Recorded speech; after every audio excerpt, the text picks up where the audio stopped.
Nunca fui um homem de esperar tapinhas nas costas nem palavras bonitas em datas comemorativas. A vida para mim sempre veio em silêncio, e foi no silêncio que construí tudo o que tive.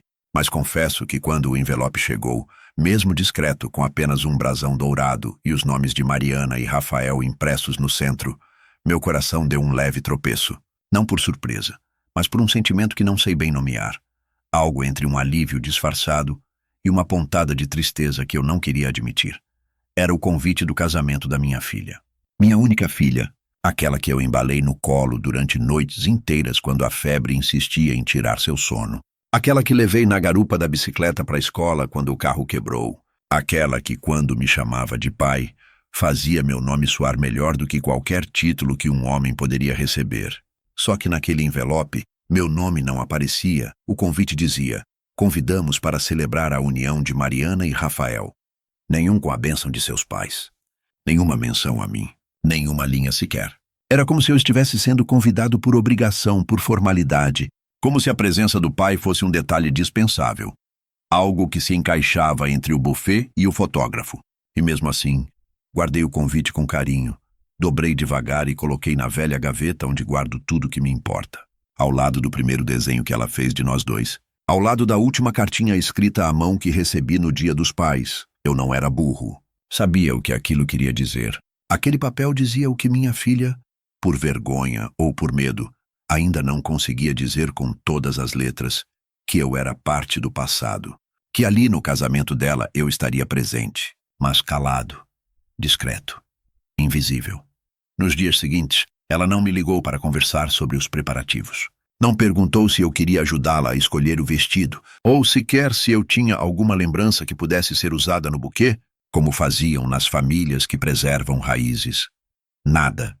As informações chegavam pelas redes sociais, como se eu fosse um estranho acompanhando de fora. Uma postagem aqui, uma foto ali, tudo recheado de hashtags e frases bonitas. Casamento dos sonhos. A gratidão. Contando os dias. Eu lia tudo em silêncio, deitado na rede da varanda, com a luz do celular refletindo no meu rosto envelhecido e nos olhos que aprendiam a se acostumar com a ideia de que amor também pode desaparecer aos poucos. Não como uma explosão, mas como uma torneira que pinga até secar. A primeira vez que conheci Rafael, confesso que fiquei com um nó na garganta. Ele estendeu a mão com firmeza, olhou direto nos meus olhos e disse: "É um prazer, senhor." Mas havia algo na forma como ele disse senhor que me incomodou. Não era respeito, era distanciamento. Uma formalidade gelada, como quem cumprimenta alguém que espera ver pouco. Achei que era impressão minha. Dei tempo ao tempo, mas com o passar dos meses percebi que não era só comigo. Rafael parecia ter pressa em apagar os rastros da família de Mariana.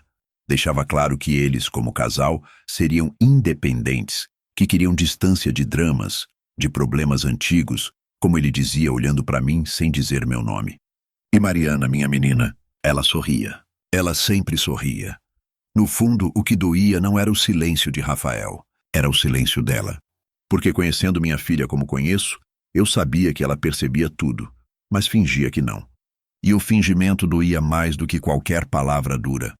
Quando faltava uma semana para o casamento, liguei para ela.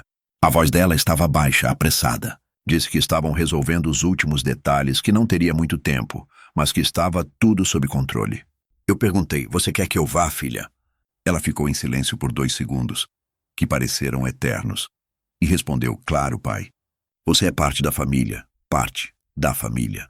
Não disse meu pai, nem o mais importante. Disse parte, como quem inclui um quadro velho na decoração nova, como quem guarda um retrato porque se sente culpado de jogar fora. Desliguei a ligação com um aperto no peito.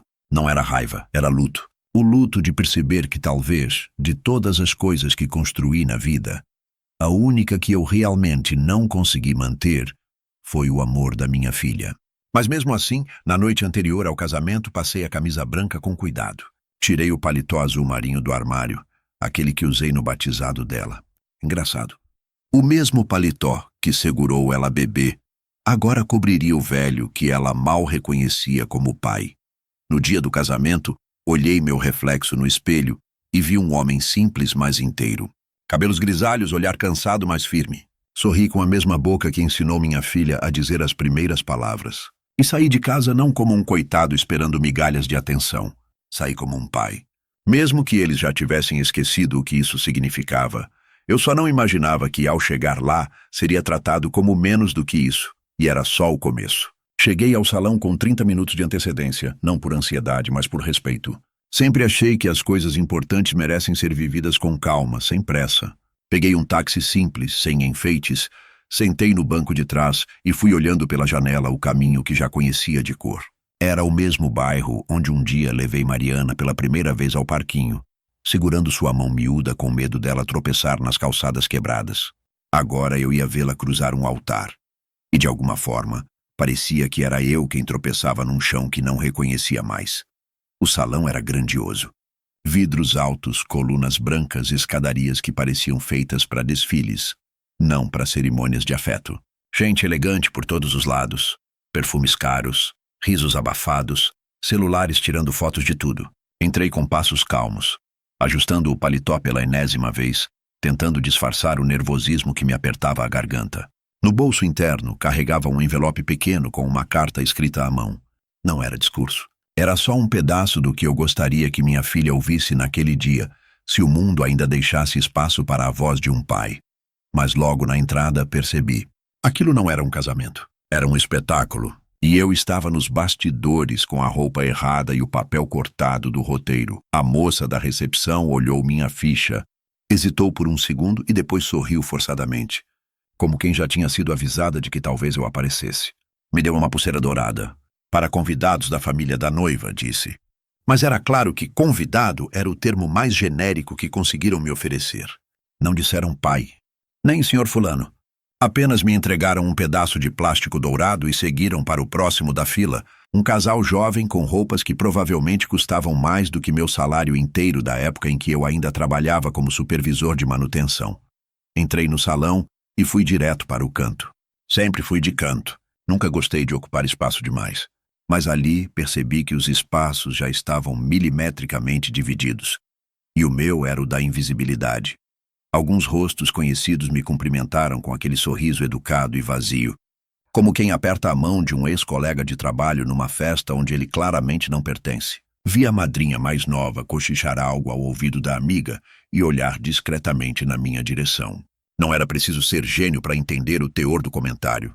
Minha roupa não era cara. Meu sapato não brilhava. Eu estava com as mãos enrugadas apoiadas na bengala que levei por precaução, embora ainda ande sem ela na maior parte do tempo. Mas levei, talvez por medo. Medo de cair. Medo de me deixar cair. Sentei-me em um banco mais ao fundo.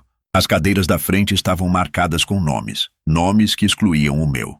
E ali, sentado, observei a movimentação de longe. O noivo desfilava entre os convidados com a falsa naturalidade de quem adora ser o centro das atenções. Parecia mais um CEO numa festa de lançamento do que um homem prestes a firmar um compromisso. E Mariana, minha filha, ela ainda não havia descido. Ainda estava lá dentro, cercada de câmeras e maquiagens e vozes que provavelmente diziam o quanto aquele dia era sobre ela. Mas ela não sabia, ou fingia não saber, que aquele dia também era, em parte, sobre mim. Porque enquanto ela começava uma nova família, eu era silenciosamente empurrado para fora da antiga. Em determinado momento, vi a mãe do noivo apontar na minha direção. Ela cochichou algo para Rafael, e ele olhou para mim com um sorriso lateral que não era nem ironia nem compaixão. Era indiferença. Era a mesma expressão que vi anos atrás, quando um gerente me dispensou depois de 28 anos de serviço dizendo: nada pessoal, só precisamos de renovação. A mesma frieza burocrática de quem não vê um ser humano. Só um incômodo. Eu me levantei e fui até a mesa de sucos. Evitei o champanhe. Não por moralismo, mas por lucidez. Queria estar sóbrio para lembrar de cada detalhe daquela tarde, porque algo me dizia que ela deixaria marcas. Enquanto bebia devagar num copo de plástico, um dos seguranças do evento passou por mim. Olhou com naturalidade e me cumprimentou com a cabeça. Respondi com um aceno. Tinha a cara de quem já viveu coisa pior, de quem não se impressionava com ternos nem com sobrenomes. E algo naquele olhar firme e simples me deu um pequeno alívio. Pelo menos alguém ali parecia reconhecer que eu era gente. Voltei para o meu canto. O som do quarteto de cordas preencheu o salão. O mestre de cerimônias anunciou que a cerimônia começaria em 10 minutos. Vi as luzes mudarem, vi os fotógrafos se posicionarem e naquele exato instante percebi que ninguém viria me buscar para entrar com minha filha. Nenhuma chamada, nenhuma menção. Nada. Ali, de pé, ao lado do banheiro dos fundos, percebi o que estava sendo feito. Eu era o pai que seria escondido. O detalhe incômodo. O velho que poderia atrapalhar a estética. Mas ainda assim, não fui embora. Porque o silêncio também pode ser um lugar de poder. E eu esperaria. Não porque precisava da permissão de ninguém, mas porque havia uma parte dentro de mim que queria testemunhar tudo. Até o fim, e esse fim viria muito antes do planejado. Porque quando minha presença foi finalmente notada, não foi pela filha. Nem pelo noivo, foi pelo noivo. Ordenando que eu fosse expulso, mas isso é assunto para o próximo capítulo.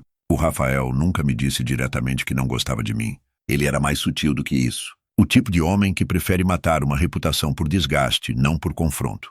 Que mede palavras, mas nunca disfarça o olhar.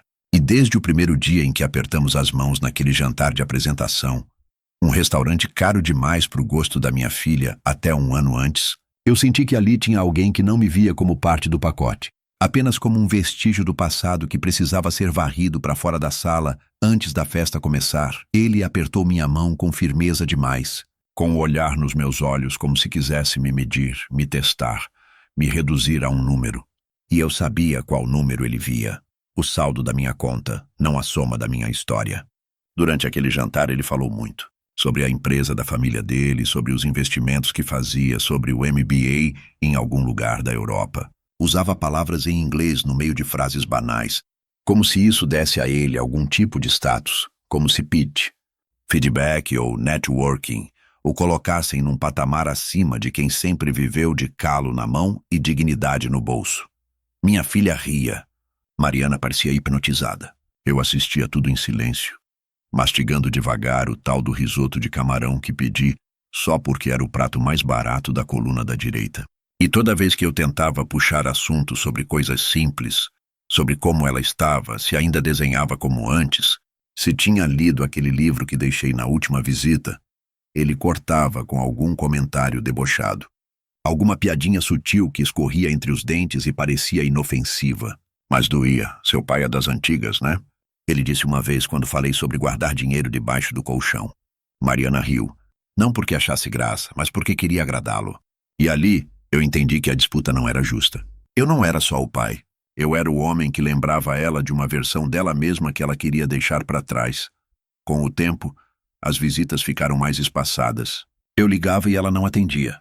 Depois vinha uma mensagem. Oi, pai, tudo bem? Tá tudo corrido por aqui, desculpa. Corrido. Sempre corrido. A vida dela virou uma pressa que não me incluía.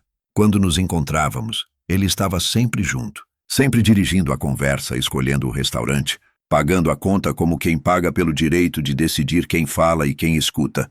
Certa vez ofereci ajuda para o casamento. Não que eu tivesse muito, mas queria participar de alguma forma.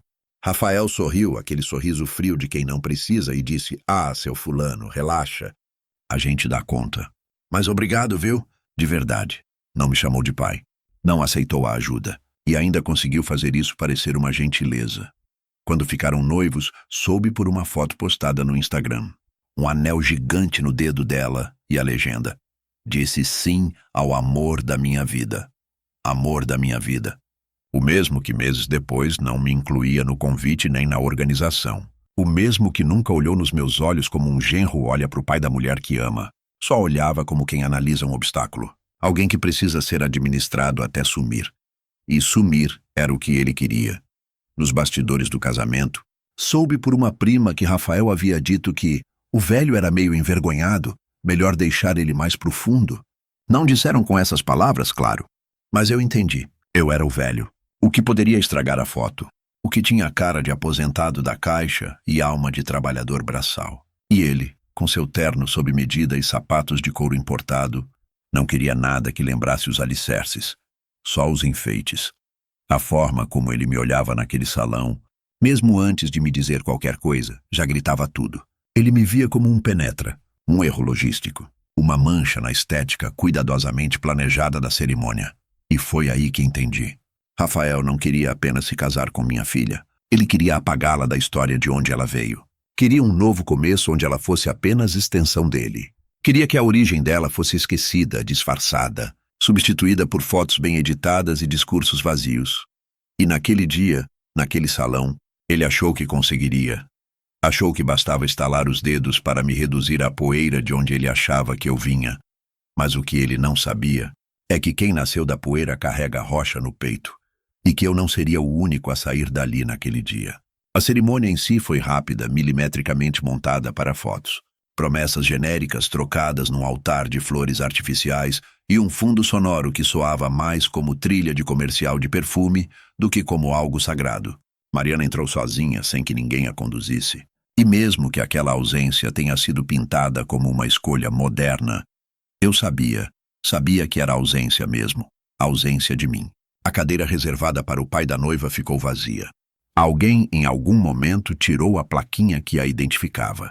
Assisti tudo em pé, no fundo do salão, quase encostado na parede, com as mãos unidas atrás das costas e o olhar fixo no altar, como se estivesse diante de um enterro simbólico da nossa história. Porque foi isso que senti. Que naquele altar Mariana enterrava comigo uma parte de quem ela foi. Uma parte que cresceu comigo, que chorou no meu peito, que aprendeu a nadar nas minhas costas no rio perto da casa da avó. Quando tudo terminou, os convidados se moveram para o salão de festa ao lado. Mesas redondas, toalhas bege, castiçais dourados, garçons correndo com taças equilibradas nas bandejas. Sentei-me num dos cantos, novamente em uma mesa esquecida, ao lado de um casal que mal me dirigiu a palavra. O nome deles não me lembro. O que lembro é o silêncio. A sensação de que ali, mesmo entre tantas vozes, eu era um eco sem resposta. Esperei a parte dos discursos. Sempre tem. Madrinhas, padrinhos, familiares dizendo palavras bonitas, lembrando histórias antigas, rindo do que deveria emocionar. Eu tinha escrito algo, não muito, apenas algumas frases. Não ensaiei, só queria dizer com a voz aquilo que nunca me deixaram colocar no convite. Quando o microfone foi passado de mão em mão, para uma tia do noivo, para o primo que fez piadas sobre vida de casado, para o amigo de infância que chorou demais, para alguém que não era da família, levantei devagar. O garçom me olhou com surpresa. Ninguém esperava que eu falasse. Talvez achassem que eu nem teria coragem. Mas tive. Sempre tive. Peguei o microfone com firmeza. Meus dedos tremeram por um segundo, mas não era medo. Era a alma gritando por espaço. Fiquei de pé diante de um público que não me enxergava como um pai, mas como um homem fora de lugar. Ainda assim olhei para Mariana. Ela sorriu. Um sorriso tenso, contido, daqueles que dizem, por favor, não. Mas eu não ia dizer nada demais. Só queria agradecer por tê-la tido como filha. Só queria dizer que ela sempre foi a minha maior conquista, mesmo quando eu não era convidado a fazer parte das vitórias dela. Boa noite. Comecei. Sou o pai da Mariana. E antes que eu pudesse continuar, antes que eu conseguisse sequer abrir o envelope com minhas palavras, ouvi a voz dele, fria, nítida, sem nenhuma hesitação. Segurança. Por favor. O silêncio caiu sobre a sala como um abajur derrubado em plena madrugada. Os talheres pararam. As conversas se interromperam. Só se ouvia o som das taças vibrando com a reverberação daquelas palavras. Todos olharam para ele, depois para mim. Podem tirar esse senhor do microfone, ele completou. E em seguida, como quem resolve um detalhe logístico, virou para um dos seguranças. Ele já disse o que precisava. Por um segundo pensei que fosse uma brincadeira. Uma piada de mau gosto. Mas não era. Ele realmente estava ordenando que me silenciassem, que me apagassem, que me eliminassem da memória daquela noite como se eu fosse um acidente de percurso. Não gritei. Não reagi. Entreguei o microfone devagar. O segurança que se aproximou me olhou nos olhos, e naquele olhar percebi que algo estava prestes a mudar. Ele não moveu a mão. Não me tocou. Apenas deu um passo atrás, confuso, como quem esperava outra reação, como quem percebeu que havia algo errado naquele pedido. O noivo impaciente insistiu. Tirem esse homem pobre daqui. Homem pobre, não disse pai da noiva. Não disse convidado. Não disse senhor, disse esse homem pobre. E com isso, ele não apenas me desrespeitou, ele se revelou. Revelou tudo o que sempre foi, tudo o que sempre pensou, tudo o que escondeu atrás de sorrisos falsos e jantares caros. Ele mostrou ao mundo que, por trás da pose, existia um garoto mimado tentando comandar a vida dos outros com dinheiro emprestado e arrogância hereditária. Os seguranças trocaram olhares. Eu permaneci em silêncio, e Mariana, Mariana ficou imóvel. Não fez menção de me defender. Não gritou. Não se levantou. Apenas assistiu. E naquele instante entendi que, para ela, eu já tinha sido expulso há muito tempo. Só faltava tornar isso oficial. Mas não foi a minha expulsão que aconteceria naquela noite. Foi a dele. E essa história ainda estava apenas começando. As palavras dele ainda pairavam no ar como uma fumaça grossa, difícil de dissipar. Tirem esse homem pobre daqui. Foram 6 palavras que não vieram de um impulso, mas de uma convicção. Ele disse como quem dá uma ordem dentro da própria casa, com a autoridade arrogante de quem nunca foi desafiado. Mas o salão inteiro congelou, como se todos estivessem esperando a próxima linha de um teatro que de repente ficou incômodo demais para continuar. Fiquei ali parado, com o microfone já entregue de volta à mesa do DJ, as mãos pousadas sobre a bengala que levei mais por precaução do que por necessidade, e o coração latejando, não de raiva, mas de uma dor velha, ancestral. A mesma que tantos pais já sentiram ao perceber que se tornaram estranhos na vida que ajudaram a construir. Aquele pedido público, seco, sem um pingo de vergonha, foi a coroação de tudo o que Rafael sempre quis dizer. Mas nunca teve coragem que eu não era bem-vindo, que eu era, na visão dele, um entrave, um empecilho social, um desconforto estético, um pai que já teve sua vez e que agora deveria simplesmente desaparecer, como móveis antigos que não combinam mais com a decoração da sala. Olhei nos olhos dele. Vi a segurança falsa de quem se apoiava no dinheiro dos outros, nas aparências, nos títulos comprados com sobrenome. Vi a frieza de quem já havia vencido várias batalhas antes mesmo de precisar lutar. Mas ali, naquela fração de segundo, vi também um lampejo de dúvida. Porque os seguranças, 2 homens altos, uniformizados, acostumados a receber ordens de gente que acha que o mundo é um playground privado, não se moveram. Eles se entreolharam. Um deles me olhou nos olhos e hesitou. Era um homem negro com olhos fundos e expressão cansada, talvez já acostumado com pedidos injustos de gente como Rafael. O outro tinha barba por fazer e dedos marcados de calo. Olhou para mim, depois para o noivo, depois para Mariana, que ainda estava sentada, sem saber o que fazer com as próprias mãos. "Ele é o pai da noiva?" perguntou o segurança da barba. Rafael bufou. "Isso não interessa. Tirem ele agora." Tá constrangendo os convidados. Os 2 seguranças trocaram um novo olhar. Dessa vez, mais demorado. Conversaram sem palavras. E foi aí que algo que eu não esperava aconteceu. O segurança da barba se virou para Rafael. "Senhor, o senhor precisa se acalmar. Isso aqui é uma cerimônia de casamento. Não é lugar para expulsar ninguém nesse tom." O salão se agitou. Sussurros começaram a se espalhar como um incêndio debaixo da mesa. Um tio do lado da noiva puxou o celular e começou a filmar discretamente. O DJ baixou o volume da música ambiente. Até os garçons, que minutos antes deslizavam com naturalidade entre as mesas, pararam de andar. "Ele não tem autorização para estar aqui." Rafael insistiu agora com a voz mais aguda, como quem percebe que perdeu o controle da narrativa. "Esse homem não representa a gente."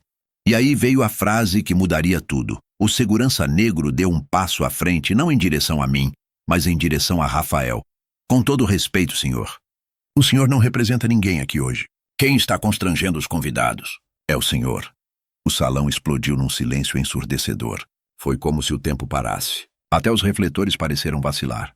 Rafael deu um passo para trás, incrédulo. Mariana se levantou pela primeira vez, mas não veio até mim. Não disse nada.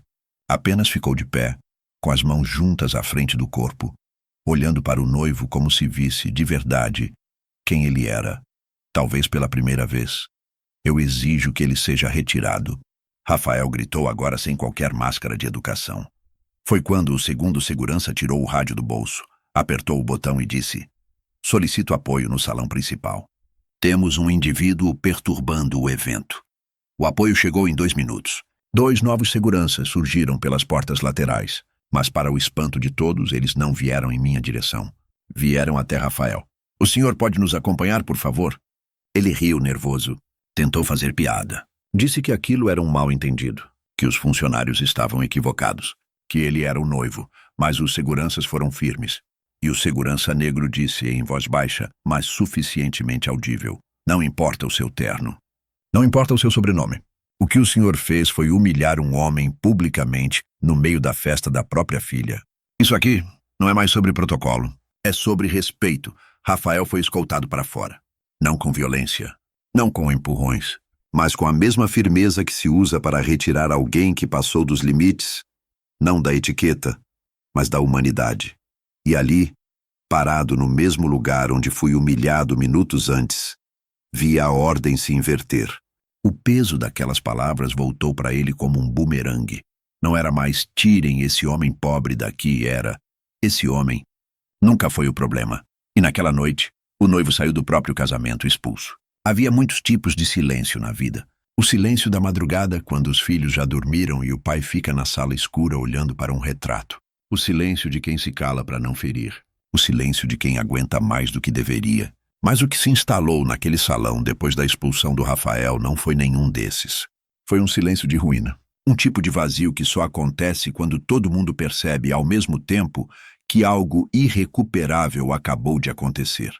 Por alguns segundos, ninguém se moveu. O noivo já havia sido conduzido até o corredor externo pelos seguranças, discretamente, mas com uma firmeza que arranhou o orgulho dele, como poucas coisas devem ter arranhado na vida. E mesmo assim, ninguém ousou dar risada. Não houve sorrisos. Não houve deboche. Porque aquele momento não foi cômico. Foi grave. Foi nu. Foi o colapso de uma mentira contada por muito tempo em voz alta. A primeira pessoa a se levantar foi a mãe de Rafael. Ela se aproximou da porta, murmurando algo como, isso é um absurdo, mas sem convicção. Vi a insegurança nos passos dela, o pavor nos olhos de alguém que sempre acreditou que o prestígio era um escudo. Ela passou por mim sem olhar, como se eu fosse um fantasma que não deveria estar ali. E talvez fosse mesmo. Talvez aquele salão todo tivesse se organizado para fingir que eu não existia. E agora era obrigado a me ver em pé, calmo, íntegro, enquanto o noivo sumia pelos fundos como um infrator. As luzes permaneceram acesas. A música não voltou. A pista de dança, que deveria estar sendo aberta pelo casal recém-casado, ficou vazia. O DJ não teve coragem de apertar play. Os garçons pararam de circular. Vi um deles encostar a bandeja sobre o balcão e cruzar os braços, olhando para mim. Trocamos um olhar rápido. Ele assentiu levemente com a cabeça. Não disse nada. Mas naquele pequeno gesto houve mais respeito do que em toda a cerimônia. Mariana ainda estava de pé, no mesmo lugar em que ficou quando o noivo foi retirado. Vestia um vestido branco rendado, mas seus olhos estavam escuros. Parecia uma estátua, uma noiva petrificada. A cabeça levemente inclinada, como quem tenta entender se tudo aquilo realmente aconteceu ou se era parte de um sonho ruim. As mãos unidas à frente do corpo, tão apertadas que os nós dos dedos estavam brancos. Olhei para ela e vi minha filha de 5 anos, sentada no sofá com febre, pedindo, fica aqui, pai, só até eu dormir. Vi a menina de 10 anos no primeiro recital da escola, procurando meu olhar na plateia. Vi a adolescente emburrada, dizendo que eu não entendia nada do mundo, e depois chorando no meu colo, porque o namorado havia terminado com ela por mensagem. Vi a mulher que ela se tornou, e que naquele momento, diante de todos, se revelava frágil como nunca. Mas não fui até ela. Não era o momento. Não era hora de palavras, porque o silêncio era mais poderoso. E foi nele que tudo começou a mudar. As conversas voltaram aos poucos, como quem pisa em terreno instável. Sussurros atravessavam as mesas. Os rostos que antes me evitavam agora me fitavam com cautela. Alguns com constrangimento, outros com surpresa genuína. Como se estivessem se perguntando quem, afinal, era aquele homem que acabara de ser chamado de pobre e que agora permanecia ali como se fosse o dono do salão. O segurança que falara comigo antes se aproximou. Tirou o boné, me olhou com respeito e disse, senhor, se quiser ir embora, posso acompanhá-lo até a saída. Respondi com a voz firme, mas serena. Eu só vou embora depois da noiva. Ele assentiu. Ficou em silêncio por um momento. Depois disse algo que até hoje levo comigo. Se o senhor quiser, posso pedir para trazerem uma cadeira para perto do altar. Pela primeira vez naquela noite, sorri. Obrigado, mas prefiro continuar aqui. Fiquei onde estava. Um passo atrás da festa. Uma distância segura de tudo. Mas presente, visível, algumas pessoas começaram a sair. A ausência do noivo havia desestabilizado a celebração. Casais de meia idade inventavam desculpas. Vamos sair antes do trânsito. Tenho compromisso cedo. e se retiravam em silêncio. Jovens que antes estavam animados começaram a mexer nos celulares desconfortáveis. A energia da festa descia em espiral. Não pela minha presença, mas pela verdade que ela trazia. Mariana caminhou, enfim, em direção ao altar. Olhou para o microfone sobre a mesa do DJ. Tocou nele com delicadeza, como quem testa uma ferida. E então, com voz quase inaudível, pediu: "Se puderem, deixem a música tocar." O DJ obedeceu. Uma melodia suave preencheu o ar. E pela primeira vez, minha filha andou em minha direção, devagar, com hesitação, mas com os olhos fixos em mim. Parou a pouco mais de 1 metro. Não falou. Não pediu desculpas. Não justificou. Apenas estendeu a mão e eu apenas olhei. Não para humilhá-la, não para julgá-la, mas porque precisava daquele silêncio. Porque naquele silêncio eu entendi algo que palavras não explicam. Naquele momento, não éramos pai e filha, nem vítima e culpada, nem convidados e anfitriões. Éramos só 2 pessoas tentando entender onde foi que se perderam e se ainda havia caminho para voltar. Mas ainda não era hora de falar, porque o que estava por vir seria o verdadeiro ponto de virada. Quando os seguranças o escoltaram para fora, Rafael não gritou. Não se debateu, mas a raiva escorria dele como suor. Era uma raiva contida, fria, de quem está mais envergonhado do que arrependido. Vi pelo jeito que ele segurava os punhos, rígidos ao lado do corpo, os maxilares cerrados e os olhos fixos em mim, como se eu tivesse quebrado algo que ele julgava inviolável: o controle. E era isso, no fim das contas, que sempre importou para ele. O controle, a narrativa, a imagem, a pose. Quando sumiu pelas portas laterais, o salão ficou suspenso entre 2 mundos, o da vergonha e o da expectativa. As pessoas ainda não sabiam como reagir. Afinal, aquele era o casamento da filha. O noivo fora retirado, o pai humilhado diante de todos e ainda assim ali, inteiro, como se não tivesse sido ele o atingido, como se o golpe tivesse voltado para quem o lançou. Mas o que ninguém sabia, o que o próprio Rafael nunca soube, era que ele cavou aquilo com as próprias mãos. O que aconteceu ali, naquela tarde, foi apenas o estalo da madeira podre sob o peso da arrogância. A segurança voltou, sem alarde, e com ela, a gerente do salão, que pediu licença e se dirigiu até Mariana. Elas conversaram baixinho. Vi a gerente colocar a mão sobre o ombro da minha filha com leveza, como quem entrega uma notícia difícil. Mariana escutou tudo em silêncio, balançou a cabeça devagar e, pela primeira vez naquele dia, chorou. Não um choro escandaloso.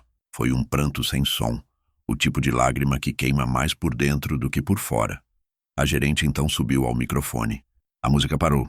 Ela pigarreou e, com a voz firme, mas respeitosa, anunciou: "Senhores convidados, informamos que, devido a circunstâncias imprevistas, a continuidade da cerimônia será reorganizada. Pedimos compreensão neste momento delicado." Foi um anúncio limpo, sem explicações, mas que dizia tudo. O casamento, como planejado, não continuaria. Mariana permaneceu perto da mesa do DJ. Ela segurava com uma das mãos a barra do vestido, como se aquilo a ancorasse, e olhava para o chão, como se buscasse no mármore claro algum sinal de que ainda era possível continuar. Mas não era. Porque o que caiu ali, naquela sala cheia de flores caras e promessas vazias, foi a máscara. Não a dela. A dele. Depois que Rafael foi retirado, começaram a chegar relatos. Vozes que até então estavam caladas, pessoas que, protegidas pelo manto da conveniência, agora se sentiam à vontade para contar o que sabiam. A primeira foi a irmã da Mariana, por parte de mãe, uma moça discreta que raramente se envolvia em conflitos. Ela se aproximou de mim, olhos aflitos, e sussurrou: "Ele sempre foi assim." Mas a Mari não queria ver. Depois veio o padrinho, um amigo do Rafael que, talvez por culpa ou vergonha, contou o que muita gente ali já imaginava, que Rafael já vinha dizendo nos bastidores, que o casamento era mais um negócio do que uma união, que aquela festa era um investimento na imagem dele, que minha filha era uma peça-chave na construção da marca pessoal. Marca pessoal. Minha filha não era noiva. Era ativo. E eu era o passivo que precisava ser removido do balanço. O elemento incômodo que destoava da planilha emocional que ele havia montado. Mais pessoas vieram até mim, algumas só com o olhar, outras com palavras. Gente que me conhecia de anos atrás, quando ainda trabalhava no terminal de cargas, que me via levando Mariana nas costas nos dias de chuva. Gente que não sabia como agir, mas agora sentia vergonha de ter ficado em silêncio. A máscara de Rafael não caiu de uma vez. Ela se desfez em fragmento. Cada relato, cada olhar, cada silêncio pesado foi uma lasca que se soltava. No final daquela tarde não havia mais noivo. Havia um homem exposto. E havia uma noiva sozinha, no centro de tudo, tentando entender como amar alguém havia virado aquilo. Foi então que Mariana caminhou até mim. Pela primeira vez em muito tempo, ela não parecia uma mulher tentando agradar ninguém. Estava desarmada. Olhos inchados, maquiagem borrada, mãos trêmulas. Pai, ela disse.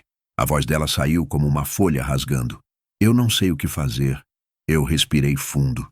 Não por dúvida, mas porque a dor em saber exatamente o que dizer quando seu filho ou sua filha está finalmente pronto para te ouvir.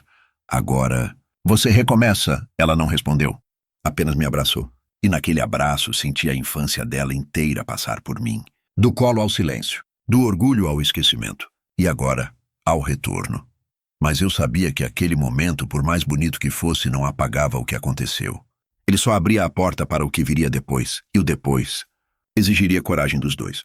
Depois do abraço, não houve discurso. Não era hora de reconciliação pública, nem de justificativas apressadas. Foi um daqueles momentos em que o silêncio entre duas pessoas que se conhecem desde sempre é mais honesto do que qualquer pedido de perdão. Mariana ficou ao meu lado, sem me soltar o braço, como se estivesse tentando se lembrar de quem ela era antes de se tornar uma noiva enfeitada para as redes sociais. Eu não disse mais nada, só permaneci ali, firme. O salão começou a esvaziar.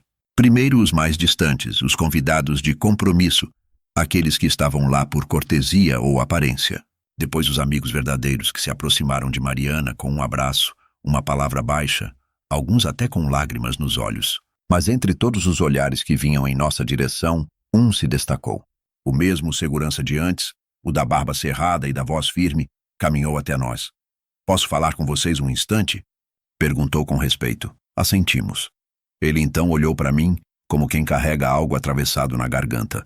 "Senhor, desculpa pela forma como isso aconteceu. Eu nunca imaginei que... Bom, ninguém deveria passar por isso. Não precisa se desculpar", respondi. O senhor fez o que poucos fariam. Ouviu a sua consciência. Ele respirou fundo. Depois se virou para Mariana. "Com licença. Mas posso dizer algo que talvez a senhora devesse ter escutado antes?" Mariana fez que sim com a cabeça. Ele então puxou um pequeno cartão do bolso e estendeu a ela. "Esse homem. Seu pai? Não é qualquer um." Ela pegou o cartão e franziu o senho. Era o crachá de um evento empresarial que havia ocorrido alguns meses antes, num centro de convenções aqui da cidade. Um nome estava em destaque, o meu. Ele palestrou nesse evento como convidado especial. Foi aplaudido de pé. Mariana olhou para mim, surpresa. Seu pai ajudou a estruturar a logística de um dos maiores polos de distribuição do estado. Muita gente nesse salão talvez não saiba. Mas tem empresa que só sobreviveu por causa das soluções que ele criou. Ela abriu a boca, mas nenhuma palavra saiu. "Isso sem falar", continuou o segurança, "que ele financia, de forma anônima, um projeto de capacitação profissional para jovens desempregados da periferia. Foi assim que eu saí da rua, com a bolsa que ele sustentou durante 2 anos, sem sequer me conhecer. Eu permaneci calado. Não queria transformar aquilo em espetáculo. E sabe o que ele pediu em troca? Nada. Aquele nada ecoou na mente de Mariana como um trovão abafado. Ela baixou os olhos para o cartão. Apertou-o entre os dedos. O segurança finalizou.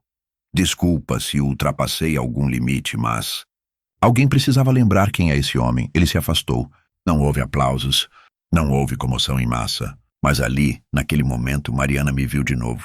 Pela primeira vez em muito tempo, ela me viu. Não como o homem que carregava sacolas no mercado ou que ainda usava roupas remendadas. Não como o pai calado dos jantares. Mas como o homem inteiro. O homem que caiu e levantou, que foi ignorado e permaneceu.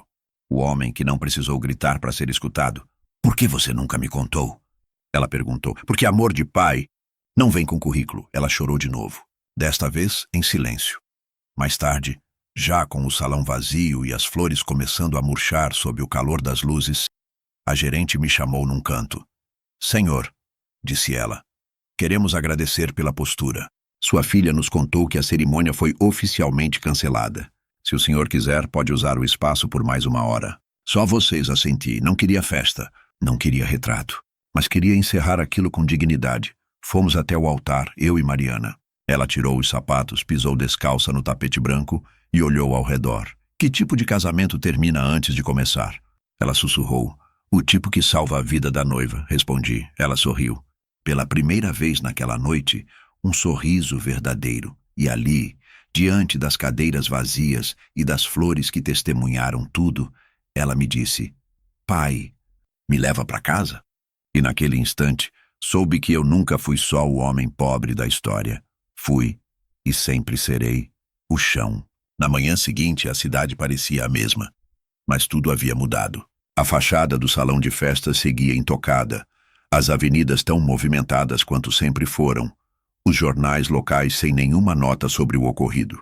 Mas para aqueles que estiveram lá, e principalmente para nós dois, eu e minha filha, o mundo havia virado do avesso em silêncio. A queda de Rafael não foi barulhenta, foi meticulosa, como a demolição controlada de um prédio que parecia imponente por fora, mas estava apodrecido por dentro.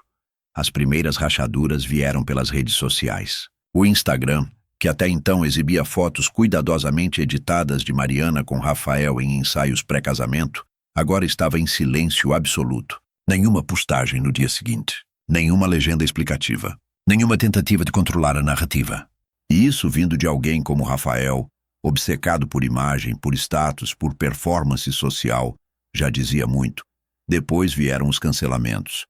O buffet publicou uma nota vaga dizendo que o evento foi encerrado antes do previsto por decisão da família da noiva. A empresa de fotografia removeu o álbum online poucas horas depois, com um pedido público de compreensão. E os comentários? Eles começaram tímidos, mas se multiplicaram como uma praga em videiras falsas. Alguém sabe o que aconteceu naquele casamento? Fui convidado. Aquilo virou um escândalo. O pai dela foi humilhado. Mas a história virou. Dizem que ele é mais respeitado que o noivo jamais será.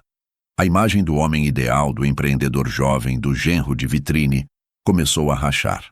Um colega de trabalho postou no LinkedIn uma frase enigmática. Cuidado com quem humilha os alicerces, pode acabar sem teto.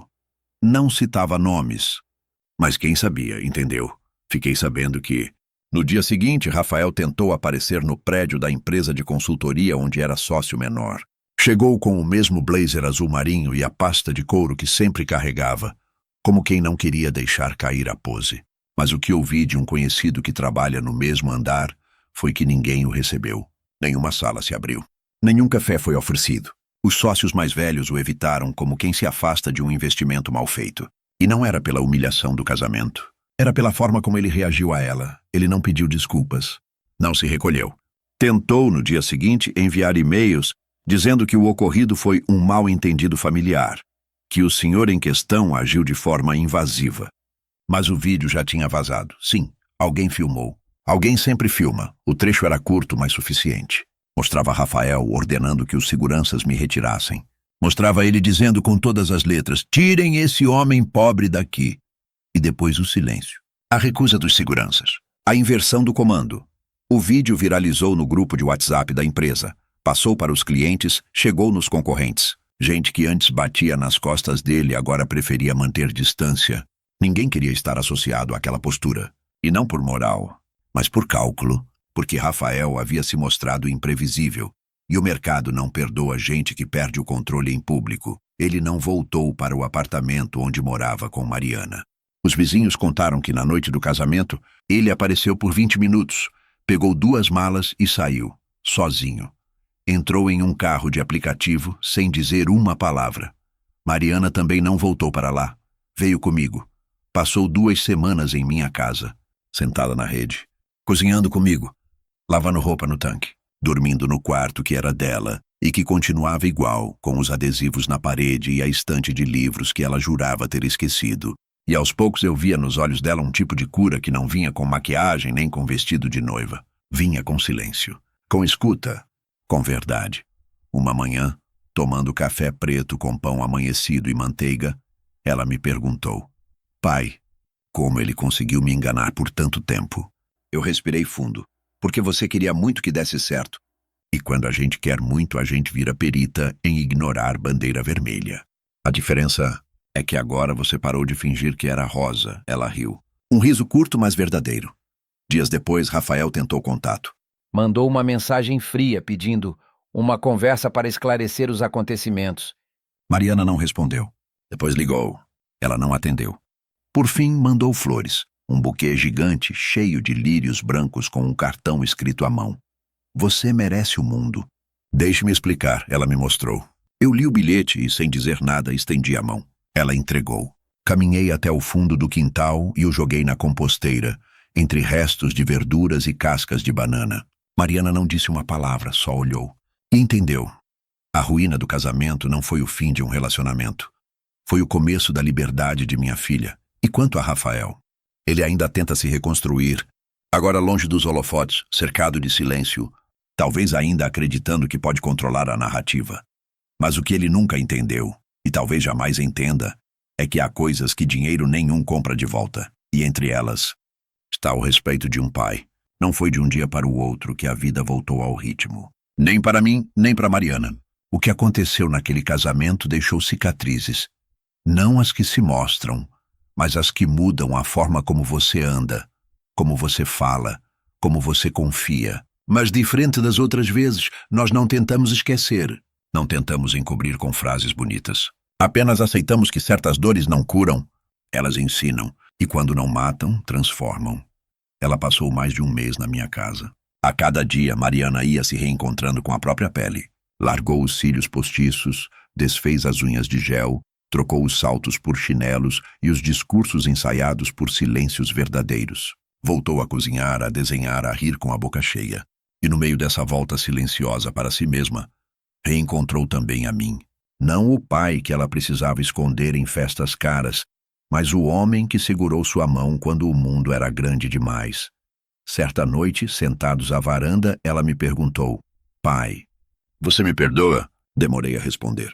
Não porque eu não soubesse, mas porque a resposta não era simples. Filha, você ainda acha que perdão é a chave? Ela me olhou confusa. Não entendi. Perdão é bonito, é nobre, mas às vezes, o que a gente precisa mesmo é de verdade, de olhar no espelho e não precisar mais fingir. E você já está fazendo isso. Isso para mim vale mais do que qualquer desculpa. Ela chorou baixinho. Eu também. Mas nenhum de nós dois se levantou da cadeira. Ficamos ali, lado a lado, até o silêncio nos embalar. No dia seguinte, ela tomou uma decisão. Foi até o cartório e oficializou o cancelamento do casamento no civil. Em seguida, foi à delegacia e assinou uma ocorrência sobre a tentativa de constrangimento e assédio emocional que sofreu. Não como vingança, mas como sinal de que agora ela sabia o próprio valor. E depois, ela me pediu um favor. Pai, me ajuda a recomeçar? Eu não respondi com palavras. Apenas peguei a chave do velho terreno da minha mãe, que estava parado há anos, e entreguei em sua mão. Era um espaço simples, com mato alto e uma cerca de arame. Mas ali eu enxergava um lar. Um recomeço sem alicerces trincados. Começa aqui. Eu cuido com você. Nos meses seguintes, juntos limpamos cada palmo de terra.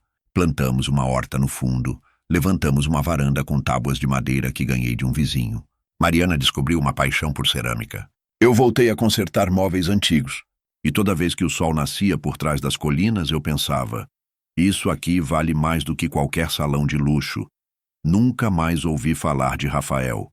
Alguém disse que ele foi visto em outro estado, tentando emplacar uma nova empresa com outro discurso pronto. Mas, sinceramente, isso já não me dizia respeito. A última mensagem que ele mandou foi semanas depois, um texto de 4 linhas. Se um dia mudar de ideia, ainda quero conversar. Eu ainda te amo. Só me perdi. Mariana apenas olhou o celular. Depois me mostrou e perguntou: o que você faria? Tomei o aparelho em mãos, abri o campo de resposta e escrevi: se você ainda ama, aprenda a ficar longe de quem machucou. Ela apertou enviar, depois apagou o número. E foi ali, diante daquele gesto silencioso, que entendi que o ciclo havia se fechado. Hoje, aquela casa simples abriga a paz que por anos faltou. Mariana segue construindo uma nova vida. Não uma vida de capa de revista, mas de verdade. De chão firme. De raízes. E eu sigo aqui, plantando, cozinhando, reaprendendo a ser ouvido. Não por gritar, mas por existir. Às vezes me perguntam se eu me arrependo de ter ido àquele casamento, mesmo sabendo como seria. E eu digo: fui porque era meu dever. Mas fiquei, porque era meu direito, e saí de lá, com a certeza de que homem nenhum é pobre quando carrega respeito nos ombros e silêncio nas mãos. A festa acabou. O salão esvaziou. As flores murcharam, mas minha dignidade, essa continua em pé. E no fim, foi minha última palavra, a que nunca precisei dizer em voz alta, que ficou ecoando naquele altar. Agora vocês sabem quem sou eu.